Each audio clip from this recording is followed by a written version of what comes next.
What's up, everybody? It's Josh from Vision Studios. If you're here today, it's because you want to learn Unreal Engine 5, and this is going to be for Unreal Engine 5, 5.1, and any future versions as well. And we will continue these tutorials as we go along. I will be exploring where I was when I started the basics in Unreal Engine, and I know it can be quite frustrating to look at when you first start, but I hope that these tutorials help you out in the future. Okay, first thing to get started, we're just going to open the Epic Games launcher. You could also just open up Unreal Engine if you already have it, but if you don't already have Unreal Engine, this is how you get it. So go to the Epic Games launcher, go to Unreal Engine, go to Library, and you will see engine versions here. If you don't see any engine versions, you're going to just click this plus icon, and we are going to do 5.1. As for our tutorials, that is the most updated version right now.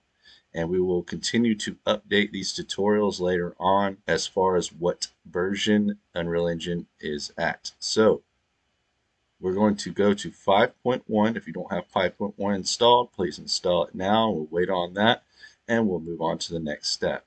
So once you have 5.1 installed, please just click Launch. And it might take a minute as the first time it's loading up. Once you see this loading screen pop up, you'll know that your Unreal Engine is starting up. Okay, when you first open the Unreal Project browser, there are some tabs on the left-hand side. You can click on this and you will see that there are game project templates that you can start out with, film templates that you can start out with, architecture, automotive, and there's quite a few options here, guys. Some of these do different things. You would just have to mess around with them as you go along. And simulation. Today we're just going to go to games. And of course you have your recent projects if you want to load any of your recent projects. So we're just going to go to games. And we're going to go to this third person blueprint. And the reason I'm going to do this is just because some of these later on tutorials will be better if we use this template. Anyways, let's just use the third person template. So click on it and you will want to put your project in a good file location where you have plenty of storage because your project could be really big if you're working on a really big game. Put your project name here. I'm going to name mine Vision Tutorials. Okay, so determining if you want to use blueprints or C++ to create your project, that's what you want to choose here. You can also change this later on, and you can also use both in your project. So I don't really worry about that too much. I always choose blueprint. If you're using a target platform, of course, it's going to be desktop. If you're trying to make a mobile game, it would be mobile. If you're choosing quality preset, I set mine to maximum. If you want starter content, you can check that. I leave it disabled. Ray tracing, you can turn this on. If you want ray tracing, you can also turn this on later on, which I'll show you how to do. I usually leave it disabled for now.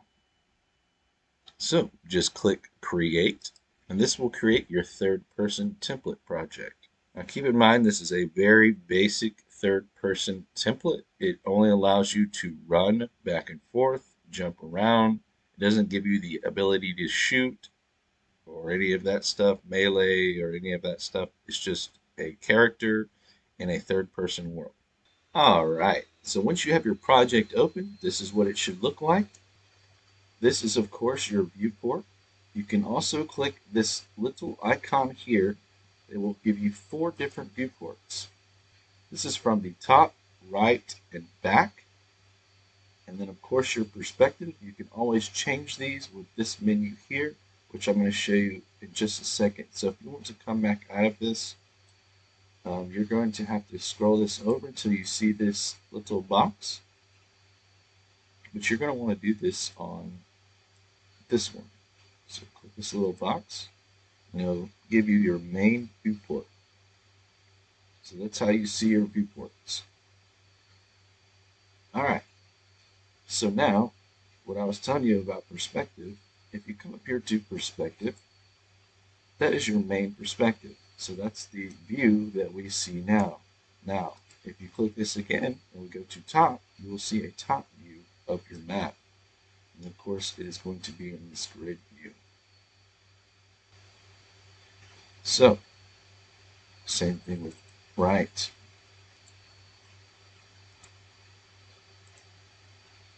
And of course, you have your cinematic viewport, which will give you these bars and a nicer look. Anyways, let's go back to perspective and make sure it's in default viewport. So that's how we kind of see in this viewport. To look around with your camera, use the right mouse button and hold it down as you look around.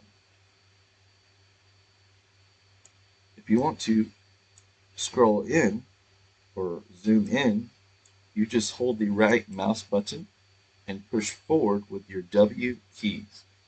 And of course, backwards is S, left is A, and right is D. So you can move around in your viewport. And you can also, as you turn and move, you kind of want to use these at the same time, guys. So you can go forward. Now, if you want to turn, you can use your mouse to turn your camera. You're doing this all by holding the right mouse button down, using your W, A, S, and D keys.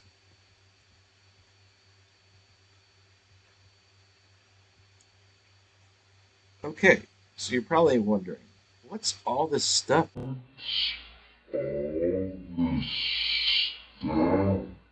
This is very, very overwhelming. Well, yes, it is. But I'm here to help you with that today. And it's going to take us a little while, guys. I wouldn't say, hey, this is going to happen overnight. This is a long learning process. There's a lot to learn within this engine, as there's a lot you can do with it. Basically, anything that you want to do with it is possible in Unreal Engine. Today, we're going to go over some of the basics, how to use this interface, and what things are. I want to explain to you this because it's very important to know where things are at before even really working with Unreal Engine. It can be quite frustrating to be lost and not know where things are at. We are not going to cover everything in this video, but we will cover most of the basic things that you will need to get your project started. Alright, so let's get started. So now we're going to click on this icon beside perspective and you will see lit. This is going to show what your project looks like in different forms of lighting. So if you wanted to see your project in wireframe view, you could just click wireframe. It will of course show you it in wireframe. Click back on wireframe, go to unlit. Now you'll see your project without any materials or lighting. Go to lighting only. So now we can see the lighting but no materials. We are always going to be using lit for the most part. As you can see all the lighting and materials. Okay, materials. Where do materials go? A lot of people are wondering, how do we texture things? Now, things are very different as far as how you texture them in Unreal Engine. Some things you just use a texture, and some things you have to UV map. Alright, so now I'm just going to click on an object.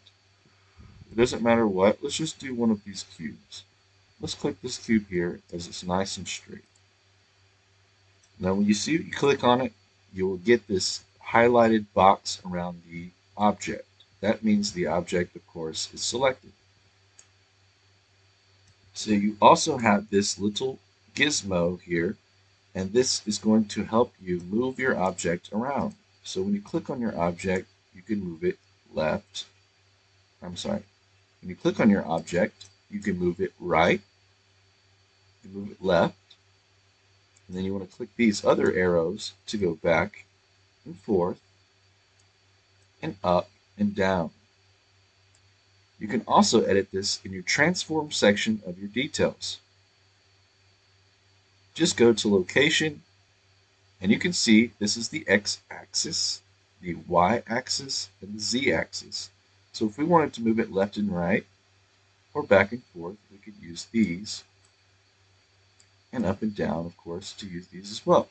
Also for rotation,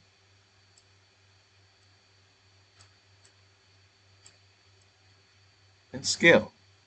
And I like to use these for rotation because a lot of times I like to do 180 degrees, 90 degrees, negative 90 degrees, and degrees like that will be a very common thing. You can also click these little arrows here to reset the property to its default value. Don't click the location, but click the rotation back and scale. As you can see, it's put the cube back to its original rotation and size. How else can I adjust the size and rotation, you ask? This is your Gizmo tab, and you can just click which one you want to do. If you want to translate the object back and forth like we were doing before, you click Translate. If you want to do Rotate, click Rotate. And then all you have to do is click this Rotate object and just drag it, and it'll help you rotate your object whichever direction you want. And of course, the red will go around in this direction. And like I said, you can adjust these in your transform section. Okay, so now we know how to move an object. But what's the shortcut keys for these gizmos? It's very easy to change between these gizmos in Unreal Engine. All you have to do is hit W for the translate tool, E for the rotate tool, and R for the scale tool. Now, why R isn't for rotate, I don't know. So we're just going to scale this object down by holding the top. So now you can see it gets flat, and we're going to do the side, and you see it gets wide, and we're going to do the right, and you see it gets wider than that. So now we almost have a perfect square or a rectangle. Doesn't really matter. And if you click the middle here, it's actually going to size the whole object while keeping the geometry. So if you want to keep things proportional, that's what I like to use. Anyways, let's hit Control Z to undo until we get back to our cube. So again, Control Z is to undo. Or you can go to Edit and Undo. All right. So that's the basics of how to move an object around an Unreal Engine. As you can see, it works with all objects that are in the scene. Let's try to stack all three of these boxes on top of each other, just to get a feel of how to use these transform tools. So just click this box here, and let's move it over. And let's pull it up. That's fine right there. If it's not perfect, it's okay. So the rotation is off. We need to set it to 0. So we're going to go over to the rotation transform tool, go to rotation and hit 0. Now rotation is perfect in line with the other. Now as you can see, I cannot make these snap together. They are very off, and when I tried to move it, it's like snap to the grid. If you don't want it to be snapped to the grid, you can click this tool here. This tool right here enables or disables the snapping to the grid. So if you disable that, you can move it back and forth freely, up and down freely, however you want freely. But if I go to rotation, it's still going to be in a perfect rotation. So if you want to undo the snapping on the rotation, you do the same thing. Come up here to rotation snapping tool and undo it. And same for scale. So now we can move this object 100% freely to however we want. It doesn't matter where we put it, how we want to. So let's just make a flat object using the scale tool. Just flatten it down and take this other cube and let's move it over there as well. I will show you guys why you'll use the grid snapping tool and all these snapping tools later on in a future tutorial. But for now, let's just get this box on top of the other box. And we're going to, of course, set the rotation to 0 and move it perfectly in line with the other box. So now you should have two boxes and a box on the bottom. This box on the bottom is actually movable. If we press play, this is the play level viewport. So once you press play to play your level, you're going to see your character load up with the textures. You'll see your boxes and your level. So we're going to take our character and run into these boxes. As you can see, this box has physics enabled. That means the object can move. What if we don't want this object to move? Well, we're actually going to use an object that doesn't move. So we're going to replace this object. How do we put an object into a scene?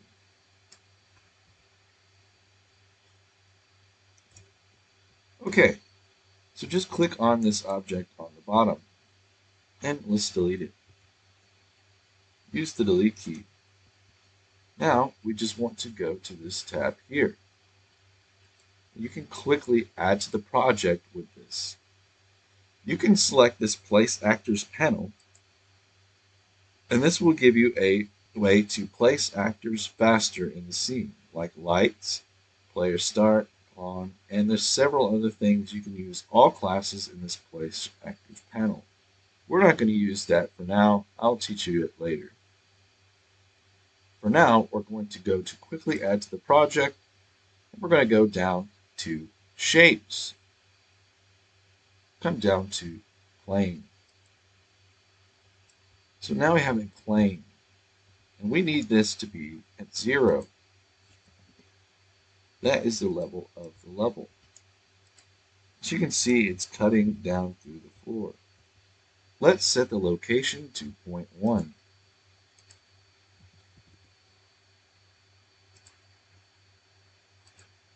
Okay, now we have a plane. Let's drag it under the box.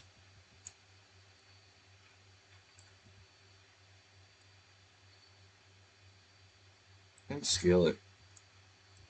So now we have this box. So now when we press play, we'll be able to run on this, and you won't see the glitching. And there's a box. Duplicate.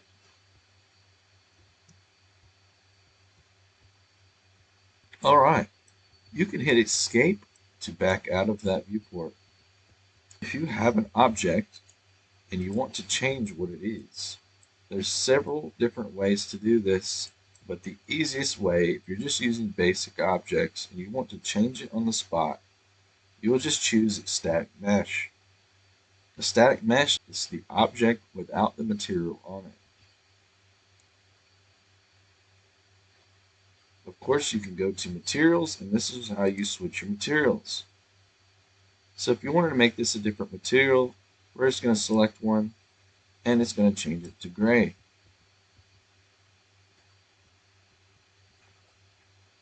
In my next tutorial, I'll show you how to make a material. We'll make a pretty glow material to make these boxes glow.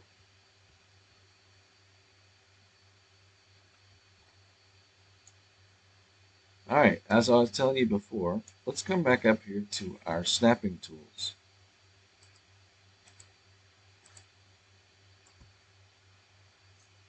These snapping tools can also be adjusted by value. So if you want it to go in increments of 1, 5, 10, 50, and so on, you can do that. Same with scale. If you want to set it to a specific degrees, you can set it to 15 degrees or 90 degrees, whichever rotation you want to set it to. So when you rotate it, it will only rotate in 90-degree increments. If you set it to 5, you'll see that I can move it in a lot smaller increments. And of course, you could set it to off and do it freely. Same with the scale tool. If you want to set it to 10 on a base snap, where it snaps at a scale of 10, or freely, you can do that. Let's click the outliner. If you don't see these, go up to Window and click Outliner, and just choose Outliner 1. Same for details and other things. So if you don't see them again, go to Window, Details 1, Outliner 1, and so on. Okay, so now we're in our outliner. So if we choose our cube, you'll see that it comes up here as SM chamber cube. So the outliner is just telling us everything that is in our project. So all of this stuff is in our project. Okay, now you know where everything is. So we're going to go to World Settings. What are the world settings? This is where you'll choose your game mode. So if I'm using a third-person game mode and I have a blueprint for that, that's what I will use. We will get into blueprints later. You'll also select the selected game mode, also choose the selected game mode, and the default pawn class will be your starter character. This is the character you'll start your game with. Of course, ours is BP third-person character, and we will change that later. Let's keep on going. As you see your world here, when you fall in your world, Kill Z is the level that is going to kill your player off. That is the position on the map. So if I set it to 0, he will die as he is on the level part of the map. If I want him to fall into a pit, we set it to a -1,000 and he will die. Anyways, we'll get into more of these advanced settings later on in the tutorials.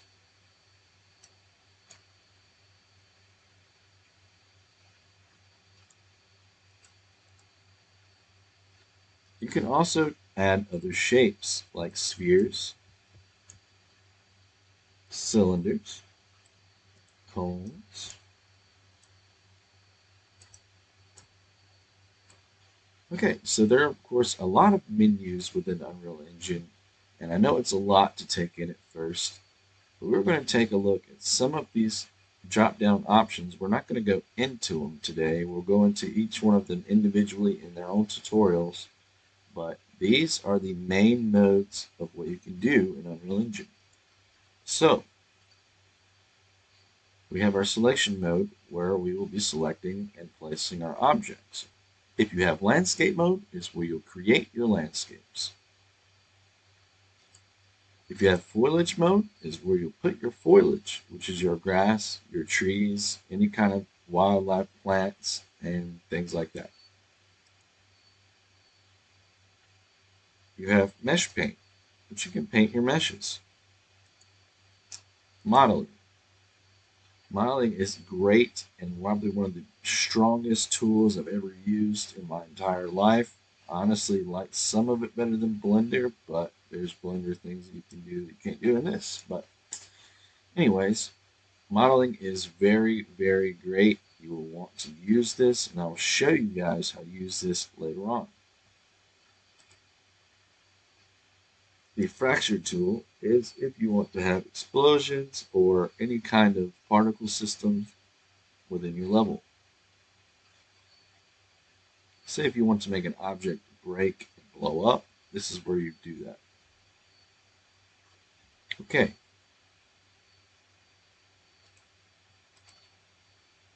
Brush editing.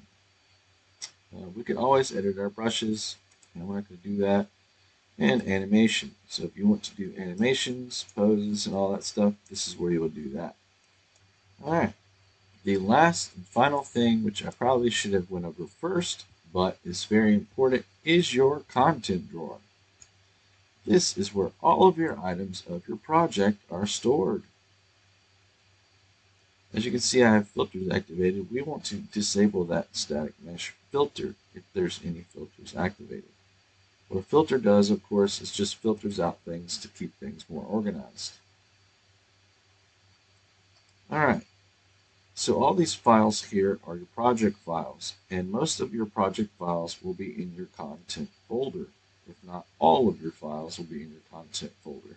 Let's go to third person, blueprints. This is your player character. So this is the starter character that you're using in your game. So this is what you will use to change your character. You'll have to make a blueprint from this blueprint to change your character. We will go over that in another tutorial.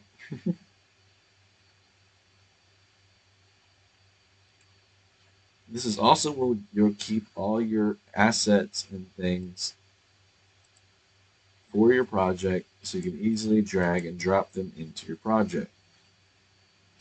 Anyways, guys, I hope you guys enjoyed this first tutorial. I know it was kind of boring, but the next one will be much better, I promise. There's a lot to get through, and if you guys could just practice that stuff and let me know if it helps you at all. On the next tutorial, we'll be diving a little bit more into it. I'll see you guys on the next one.